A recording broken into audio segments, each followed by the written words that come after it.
এই মুহূর্তে ঝিনাইদহে কোট চাঁদপুরে আছেন রিপোর্টার আব্দুল্লাল মামুন রুবেল। সেখানকার সর্বশেষ পরিস্থিতি জানতে সরাসরি যাচ্ছি তার কাছে। রুবেল, ঝিনাইদহ 4 আসনের সংসদ সদস্য আনোয়ারুল আজিম আনার হত্যাকাণ্ডের রহস্যের জট কিন্তু খুলতে শুরু করেছে। নানা প্রশ্ন জেগেছিল যে আনোয়ারুল আজিমকে কেন আসলে হত্যাকাণ্ড শিকার হলেন, এবং শুধু ঝিনাইদহ শহর নয়, ঝিনাইদহের আশেপাশের বিভিন্ন উপজেলা যেগুলো রয়েছে, কালীগঞ্জ উপজেলা, কোটচাঁদপুর উপজেলা সহ পুরো জায়গায় কিন্তু একই রকম প্রশ্ন ছিল। সবশেষ গতকাল রাতে কিন্তু এই হত্যাকাণ্ডের সাথে অভিযুক্তের কথা উঠে আসে শাহিন নামে একজনের, যিনি আনোয়ারুল আজিম আনারের ঘনিষ্ঠ বন্ধু, এবং ব্যবসায়িক দ্বন্দ্বের কারণে এই হত্যাকাণ্ডটি ঘটেছে এমন কথা কিন্তু আসলে গোয়েন্দা তথ্যে উঠে এসেছে। আমরা এই মুহূর্তে কোটচাঁদপুর উপজেলা, যে জায়গাটিতে আসলে অভিযুক্ত শাহিনের বাড়ি, সেই এলাকাটাতে এসেছি, এবং এখানকায় কিন্তু একরকম থমথমে পরিস্থিতি বিরাজ করছে। এবং এখানে আসার পরে কিন্তু যে অভিযুক্ত শাহিন, তার বিরুদ্ধে কিন্তু আরো নানা রকম অপরাধের কথা এখানকার মানুষ কিন্তু আসলে বলতে শুরু করেছেন। যদিও অনেকে প্রকাশ্যে এ ধরনের কথা বলতে ভয় পাচ্ছেন, আবার অনেকেই বলা শুরু করেছেন।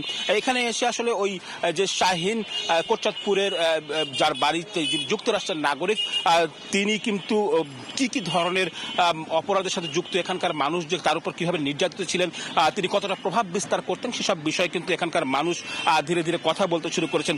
যদিও এখানকার মানুষ যেটি জেনেছেন, যে বা আমরা যেটি গণমাধ্যমে খবরে বলছি, যে শাহিন যিনি অভিযুক্ত হত্যাকাণ্ডের মূল পরিকল্পনাকারী হিসেবে, তিনি কিন্তু যুক্তরাষ্ট্রে পালিয়ে গিয়েছেন।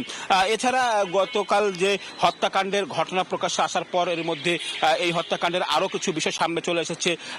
ব্যবসায়িক দ্বন্দ্বের কারণে চরমপন্থী নেতাদের মাধ্যম দিয়ে কিন্তু ঝিনাইদহ 4 আসনের সংসদ সদস্য আনোয়ারুল আজিম আনারকে আসলে বালিশ চাপা দিয়ে হত্যা করা হয়। এবং এখানকার মানুষ, ঝিনাইদহ সহ কোটচাঁদপুর সহ সব জায়গার মানুষ কিন্তু একটি কথা বারবার বলছেন, যে এই হত্যাকাণ্ডের সঙ্গে যে বা যারাই জড়িত থাকুক, যত মানুষই জড়িত থাকুক, তাদেরকে আসলে দ্রুত সব রহস্যের সমাধান করে আইনের আওতায় আনতে হবে, বিচারের সম্মুখীন করতে হবে।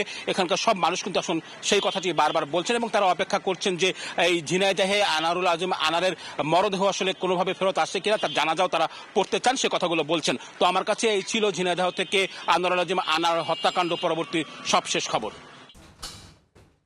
সরাসরি যুক্ত ছিলাম ঝিনাইদহ থেকে।